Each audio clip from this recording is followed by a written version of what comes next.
If the problem is arguing, what's the most effective thing you can do with someone who's arguing, who's trying to argue with you? Not engage. Don't even make a sound, because if you don't talk back, you can't argue with them. And I also use another technique, which I use a script, where they say, I'd like you to move your seat over here. Child says, I don't want to move my seat over here. You always pick on me.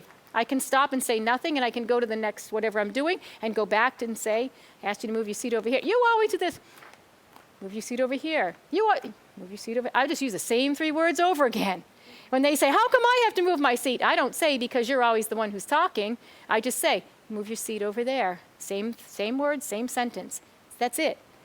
I don't want to take them on. And that's the best thing I can do if they want to argue with me.